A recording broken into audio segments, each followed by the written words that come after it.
Hello, మన grandma TV స్వాగతం. ఈరోజు నేను చెప్పే రెసిపీ అటుకులు పెసరపప్పుతో రెసిపీ అండి.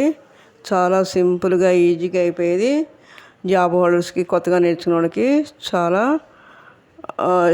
తొందరగా అయిపోయే రెసిపీ అండి. దీనికి ఎలాంటి ఇబ్బంది ఉండదు. హెల్త్ పరంగా కూడా చాలా మంచి రెసిపీ అండి. అప్పటికప్పుడు చేసుకునే 10 నిమిషాల్లో రెడీ అయిపోయే ఈవినింగ్ స్నాక్ ఐటెం అండి. దీనికి ముందుగా మన టీ గ్లాస్ తోటి 1/2 గ్లాస్ పెసరపప్పు, అలాగే 1 గ్లాసు అటుకులు తీసుకోవాలండి. వీటిని 1-2 సార్లు శుభ్రంగా కడిగి నానబెట్టుకోవాలి.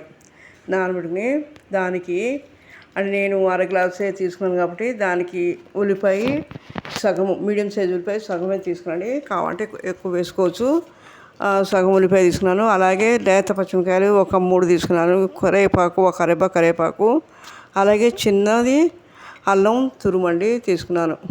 తీసుకొని అవన్నీ రెడీ చేసుకోవాలి. రెడీ చేసుకున్న తర్వాత మనం మిక్సీలో ఈ పెసరపప్పు, మనం ఇవన్నీ రెడీ చేసుకున్న పెసరపప్పు నానిపోతుందండి. దీన్ని మనం మిక్సీ పట్టుకోవాలి. మెత్తగా పేస్ట్గా చేసుకుని దాన్ని కూడా రెడీ చేసుకోవాలి. రెడీ చేసుకుని మనం పొయ్యి వెలిగించి బాండి పెట్టి దాంట్లో 1 స్పూన్ ఆయిల్ వేసుకొని దాంట్లో జీలకర్ర వేయాలండి. ఆ ఆయిల్ కాగిన తర్వాత దాంట్లోనే 1 జీలకర్ర వేసి అందులో కొద్దిగా ఇంగువ వేసి బాగా చిటపట్లాడుతున్నప్పుడు, జీలకర్ర అది చిటపట్లాడుతున్నప్పుడు దాంట్లోనే ఆవగింజలు 1 అర స్పూన్ ఆవాలు కూడా వేసుకోవచ్చు. వేసుకొని అవి చిటపట్లాడుతున్నప్పుడు మనం రెడీగా ఉంచుకున్న ఉల్లిపాయ ముక్కలు, పచ్చిమిరపకాయలు, కరివేపాకు, అల్లం వేసి బాగా వేగనివ్వాలి. ఉల్లిపాయలు కొద్దిగా పచ్చివాసన వేగించేసి దాంట్లోనే మనం రెడీగా ఉంచుకున్న పెసరపప్పు కూడా పెసరపిండిని కూడా దాంట్లోనే వేసుకుని బాగా అడికి పైకి కరిగిపెట్టాలి.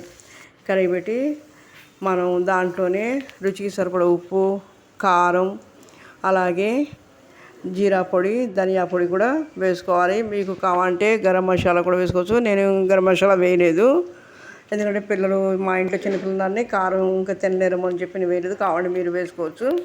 వేసి అడికి పైకి బాగా కలిపి దాన్ని 2 మినిట్స్ పొయ్యి మీద అలాగే ఉంచాలి. ఉంచి అది దగ్గర పడిన తర్వాత నేను 1 అరచెక్క నిమ్మరసం పిండానండి. అరచెక్క కూడా అక్కర్లేదు, 3-4 డ్రాప్స్ అయితే సరిపోతుంది. క్వాంటిటీ తక్కువ కాబట్టి 3-4 డ్రాప్స్ సరిపోతుంది. ఈ క్వాంటిటీ మెజర్మెంటు 15-20 వరకు బాల్స్ అవుతాయండి. ఇవి చాలా చాలా టేస్టీగా చాలా బాగుంటాయి. పిల్లల నుంచి పెద్దవాళ్ళకు చాలా ఇష్టపడతారు. ఇది ఆరోగ్యరీత్యా ఎలాంటి ఇబ్బంది ఉండదు. బయట ఈ సీజన్లో పిల్లలు కాలేజీ నుంచి, స్కూల్ నుంచి వచ్చి ఏదైనా కావాలి తినాలనుకున్నప్పుడు ఇలాంటివి ఏంటంటే స్నాక్ ఐటము చాలా బాగుంటాయి. టమాటా సాస్ వాళ్ళు తింటూ ఎంజాయ్ చేస్తారు. ఇది పెద్దవాళ్ళు తిన్నా కూడా బాగుంటాయి. పెద్దల నుంచి పిల్లల వరకు అందరికీ నచ్చుతాయండి. దీని తర్వాత ఇవన్నీ ఇలా రెడీ చేసుకుని నిమ్మకాయ పెట్టుకుని తర్వాత కొత్తిమీరని గార్నిష్ చేసుకుని పొయ్యి కట్టేసి రెడీగా ఉంచుకోండి. ఇది స్టఫింగ్ అండి. ఈలోపు అటుకులు కూడా నాని ఉంటాయి. మనం నొక్కితే మెత్తగా ఇదిగా ఉంటాయి.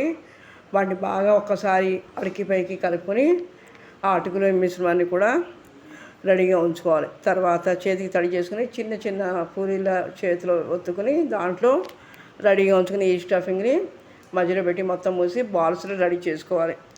రెడీ చేసుకుని మొత్తం బాల్స్ అన్నీ ఒక ప్లేట్లోకి రెడీ చేసుకుని అలాగే మనం గుంట పొంగనాలది పెనంని పొయ్యి మీద పెట్టి అది కొద్దిగా వేడికిన తర్వాత దాంట్లో 1 స్పూన్ ఆయిల్ వేసి ఇవన్నీ మనం రెడీ చేసుకునే బాల్స్ అన్నీ పొంగనాల్లో పెట్టి మీడియం సైజ్ మంట మీద కాలనివ్వాలి.